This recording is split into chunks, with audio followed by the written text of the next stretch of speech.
নমস্কার, দেখছেন রিপাবলিক বাংলা। আপনাদের সঙ্গে রয়েছে আমি সমাজনেতা। শুরুতে যে খবরে নজর রাখবো, মনিরুল ইসলাম এখনো পর্যন্ত কিন্তু তার বিরুদ্ধে কোন রকম এফআইআর দায়ের করা হলো না।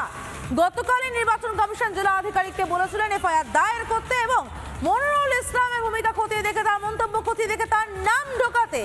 অথচ গতকাল বিকেল 5টা তো দূর, আজও বোধহয় বিকেল 5টা বেজে গেল এফআইআর দায়ের হবে না, কারণ এখনো পর্যন্ত দুপুর 1টা পর্যন্ত কোনো এফআইআর দায়ের হয়নি। আরও একবার জানিয়ে রাখতে চাইবো, গতকাল বিকেল 5টা পর্যন্ত ছিল সময়সীমা, আজ দুপুর 1টা বেজে গিয়েছে, কিন্তু কমিশনের নির্দেশ এখনো পর্যন্ত পালন করা হয়নি। ফারাক্কায় যে ছবিটা আপনারা দেখতে পাচ্ছেন, সেই ছবিটা একবার মনে করিয়ে দিতে চাইবো।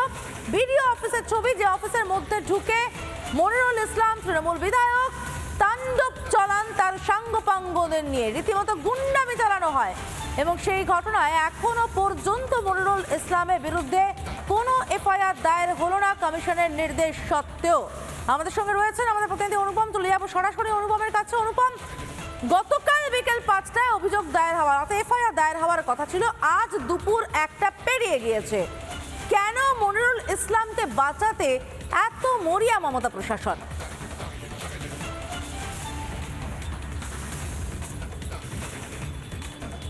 আর দেখো, তোমাকে প্রথমে যেটা জানাবো সেটা হচ্ছে ভারতীয় সংবিধানের 324 এই যে ধারা রয়েছে, সেই ধারা অনুযায়ী এই সংবিধানের যে আইন প্রণয়ন করা হয়েছিল তাতে নির্বাচন কমিশনকে একটা সুপ্রিম পাওয়ার দেওয়া হয়েছিল, যেখানে 1950 এবং 1960 এই দুটো ভারতের নাগরিকত্ব আইনের ক্ষেত্রে এটা একটা গুরুত্বপূর্ণ ভূমিকা সংবিধানে রয়েছে। কিন্তু কমিশনের তরফে এখনো পর্যন্ত তাদের যে পাওয়ার, সেই পাওয়ার তারা এখনো পর্যন্ত ব্যবহার করছে না, এই অভিযোগ আসছে। এই অভিযোগ রাজ্যের বিরোধী দল করছে। কেন করছে?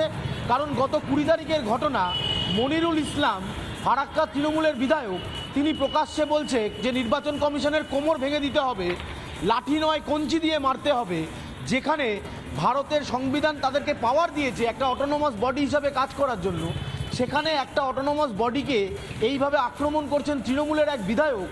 আর সেই আক্রমণের পর কমিশন চুপ করে বসে শুধুমাত্র গতকাল সিইও জানাচ্ছেন যে আমি জেলা নির্বাচনী আধিকারিক, তাদেরকে জানিয়েছি যে এফআইআর করতে হবে। জাতীয় নির্বাচন কমিশন কগনিজেন্স করছে যে একটা এফআইআর করতে হবে, কারণ ইনি এমন এক মন্তব্য করেছেন যেখানে সংবিধানের উপর সরাসরি শোনাবো আমরা। অনুপম, তুমি যে মন্তব্যের কথা বলছো আমরা একবার শোনাবো, দেখাবো মনিরুল ইসলাম ঠিক কি করেছেন, তারপর আবারও আসছে তোমার কাছে, তুমি সঙ্গে থাকো। ফাইনাল লিস্ট বেরোবে, তখন কিন্তু যদি সব ঠিকঠাক হয়, আর নচেত দেখবেন চারদিকে আগুনে আগুন জ্বলছে, কিচ্ছু করার নেই। 19 তারিখে ফাইনাল লিস্ট বেরোবে, তখন কিন্তু যদি সব ঠিকঠাক হয়, আর নচেত দেখবেন চারদিকে আগুনে আগুন জ্বলছে, কিচ্ছু করার। আমরা আরো একবার অনুপমের কাছে চলে যাবো। অনুপম, আমরা সেই মন্তব্যটা শোনালাম, যে মন্তব্যের কথা তুমি বারবার বলছিলে, কিন্তু এরপরও কেন মনিরুল ইসলামের নামে এফআইআর দায়ের হয় না? কেন মনিরুল ইসলামকে বিডিও ডেকে কোনো কথা বলেন না? কেন বিডিও এরপরেও কিন্তু বিডিও অফিসে গেছেন মনিরুল ইসলাম, তারপরও একদম প্রকাশ্যে ঘুরে বেড়াচ্ছেন? কেন প্রশাসন হাত গুটিয়ে বসে?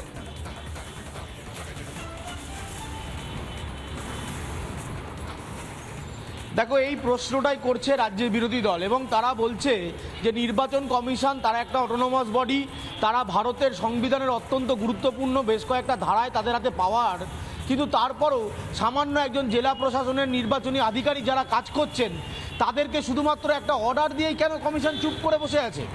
আর কমিশন এটা কি দেখছে না জেলায় জেলায় অশান্তি হচ্ছে?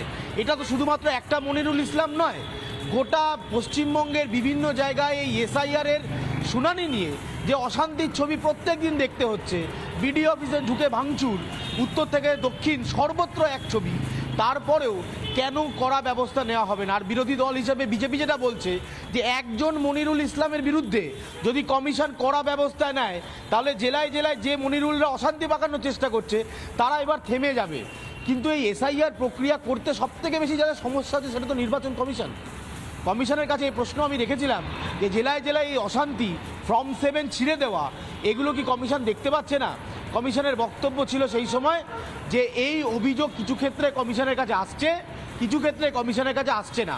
আচ্ছা ধরে নিলাম কমিশনের কাছে অভিযোগ আসছে না, সংবাদ মাধ্যমে লাগাতার এই ছবি দেখানো হচ্ছে, তারপরেও কমিশন স্বতঃপ্রণোদিতভাবে কোনো ব্যবস্থা নিতে পারে না। কেন জেলা নির্বাচনী আধিকারিকদেরকে আরও কড়া বার্তা দিয়ে এদের বিরুদ্ধে কড়া ব্যবস্থা নিতে হবে? গতকাল বিকেলে সিও বলেছেন, বৈঠক শুরু হওয়ার আগে আমাদের কাছে সেই বক্তব্যও আছে যে হ্যাঁ কগনিজেন্স করা হয়েছে, জাতীয় নির্বাচন কমিশন অ্যাকশন নিতে বলেছে, আমরাও জেলা নির্বাচন আধিকারিককে বলেছি যে আপনারা কড়া ব্যবস্থা নিন।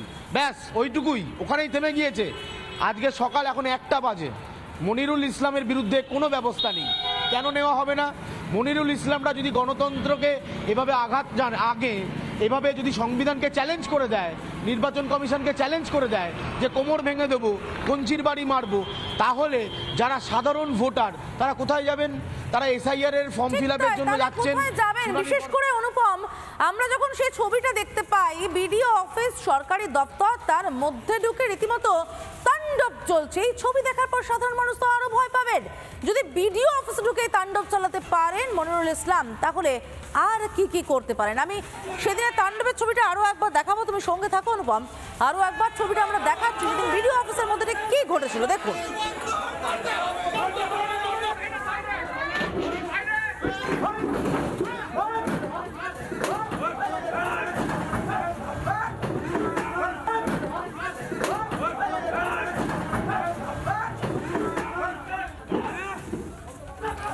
আমি আরো একবার অনুপমের কাছে চলে যাবো। অনুপম, যে ছবিটা আমরা দেখাচ্ছি সেদিন বিডিও অফিসের তাণ্ডবের ছবি, যেখানে মনিরুল ইসলামকে একদম পরিষ্কার দেখতে পাওয়া যাচ্ছে, স্পষ্ট দেখতে পাওয়া যাচ্ছে। অথচ তারপরও এফআইআর যখন ভিডিও করেছিলেন তখন সেখানে আননোন পার্সনের কথা বলা হয়েছিল।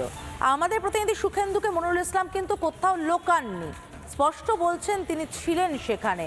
তারপরও কেন মনিরুল ইসলামদের বিরুদ্ধে ব্যবস্থা হয় না? প্রশাসন কি এই গুন্ডাদের ভরসাতেই ভোটে লড়তে চায়? তার জন্যই মমতা বন্দ্যোপাধ্যায় বলেন ফাটাফাটি খেলা হবে, সে কারণে ছেড়ে রাখেন মনিরুলদের।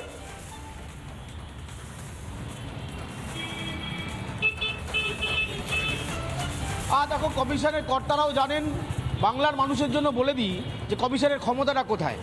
কমিশনের ক্ষমতা হচ্ছে সংবিধানের অনুচ্ছেদ 324, ভারতীয় জনপ্রতিনিধি আইন 1950 এবং নির্বাচক নিবন্ধীকরণ বিধি 1960। কমিশনকে সম্পূর্ণ পাওয়ার দেওয়া আছে, সংবিধানে সেই ক্ষমতা দেওয়া রয়েছে নির্বাচন কমিশনকে। আর যাদের বিরুদ্ধে আননোন পার্সন এফআইআর হচ্ছে, অভিযোগ হচ্ছে, তারা বেরিয়ে আসছেন, তাদেরকে মালা পরিয়ে অভ্যর্থনা জানানো হচ্ছে, যাতে পরবর্তী সময় আবার এই ফারাক্কার কোনো না কোনো জায়গায় তারা অশান্তি পাকাতে পারে। কিন্তু আমাদের প্রশ্ন হচ্ছে, যেখানে গণতন্ত্রের বড় উৎসব বলে নির্বাচনকে ঘোষণা করা হয়, যেখানে মানুষ তার গণতান্ত্রিক অধিকার প্রয়োগ করবেন বলে ভোট কেন্দ্রে যান, তার আগে যে নিচ্ছিদ্র নিরাপত্তার ব্যবস্থা করা হয়, কিন্তু তার সেই সব কিছু যার সাথে যুক্ত হয়ে রয়েছে, সেই নির্ভুল ভোটার তালিকা প্রকাশ করতে গিয়ে কমিশনকে এত প্রশ্নের মুখে পড়তে হচ্ছে, এত অশান্তির ছবি দেখতে হচ্ছে। তারপরেও এই যে ধারাগুলো বলছিলাম আমি, 1950, 1960, 324, এগুলো কবে কমিশন প্রয়োগ করবে? কবে এই ধরনের মনিরুলদের বিরুদ্ধে কড়া অ্যাকশান নেবে? কবে এই তৃণমূল বিধায়করা চুপ করবেন, তৃণমূলের নেতারা চুপ করবেন যে হ্যাঁ আমরা এই অশান্তি পাকাবো না? তাহলেই এই এসআইআরের শুনানির যে পর্ব, সেখানে অশান্তি আটকানো সম্ভব হবে। কিন্তু এর কোনো প্রয়োগ আমরা এখনও দেখতে পাইনি। হ্যাঁ, যেটা কমিশন করছে সেটা হচ্ছে বারবার জেলা নির্বাচনী আধিকারিককে বলছেন, চিঠি পাঠাচ্ছেন, রাজ্য পুলিশকে চিঠি দিচ্ছেন, নবান্নকে চিঠি দিচ্ছেন, মুখ্য সচিবকে চিঠি দিচ্ছেন, শুধু চিঠির খেলা চলছে। আদতে কোনো রকমের কোনো ব্যবস্থার ছবি দেখা যাচ্ছে না। আননোন পার্সনের বিরুদ্ধে এফআইআর হচ্ছে, তারা বেরিয়ে আসছেন, মালা পরিয়ে সংবর্ধনা দিয়ে তাদেরকে উজ্জীবিত করা হচ্ছে। কিন্তু আমাদের প্রশ্ন হচ্ছে, এত বড় একটা প্রক্রিয়া 12টা রাজ্যে চলছে, গোটা দেশের 12টা রাজ্যে, শুধুমাত্র পশ্চিমবঙ্গে যেখানে দিনের পর দিন অশান্তি, দিনের পর দিন ভাঙচুর, বাকি 11টা রাজ্যে কি করে এই শান্তিপূর্ণভাবে বাংলাতেই শুধু হয়? কেন এসআইআর শুনানি নিয়ে এত আতঙ্ক শাসক দলের মধ্যে? সেই প্রশ্ন তো বারবার তুলছি আমরা। আপাতত ধন্যবাদ অনুপম।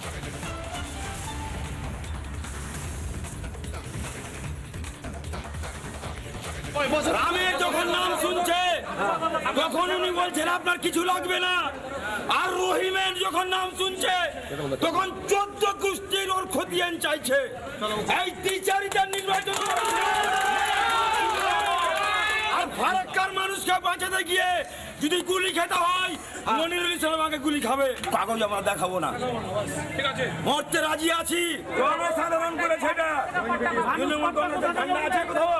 সাধারণ মানুষের ক্ষোভ উগড়ে পড়েছে। আমাদের তৃণমূলের তরফের থেকে আমি যদিও এসপি লেভেলে কথা বলেছি, ওপরেও কথা বলেছি, আর যেন এই বিডিও অফিসে যে ঘটেছে একটা জনবিস্ফোরণ হয়েছে, মানুষের বহিঃপ্রকাশ হয়েছে, এর বাইরে যদি একটা লোককে গ্রেপ্তার করা হয় তাহলে কিন্তু ফারাক্কা ব্লককে অচল করে দেওয়ার কথা কিন্তু আমি বলেছি।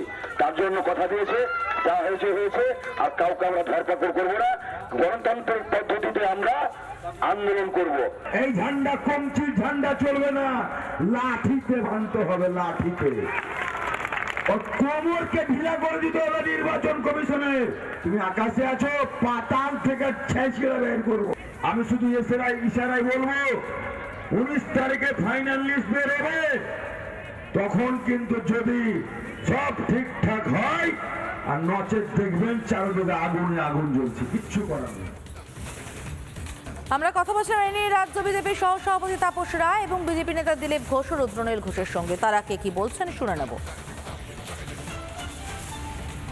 নামের সঙ্গে ইদানিংকালে বেশ কিছু বছর ধরে দেখা যাচ্ছে যে ওনার নামের সঙ্গে সঙ্গতি নেই, ওনার আচার আচরণ, কথাবার্তা, মায়া, মমতা, দয়া।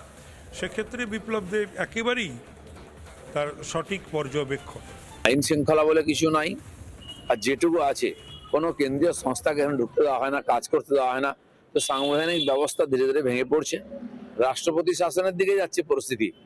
আমি জানি না এসআইআর আদৌ সময় পূর্ণ হবে কিনা, নির্বাচন ঠিকমতো হবে কিনা, বা এই সরকার শেষ পর্যন্ত থাকবে কিনা। দেখুন, এটা তো চালু হয়েছিল, কিন্তু একদম চাল থেকে কাকর বাছার শেষ ধাপে এসে তারা আর অন্য কিছু পারছেন না। এবং বেশ কিছু জায়গাতে যেভাবে আর কি 2200 বুথে মৃত্যুহীন একটা লিস্ট তৈরির চেষ্টা চলেছিল, ঠিক তেমনটাই জনগণকে বিভ্রান্ত করতে, নির্বাচন কমিশনের এগেনস্টে খেপিয়ে দিতে এই বিএলওদের একটা অংশ,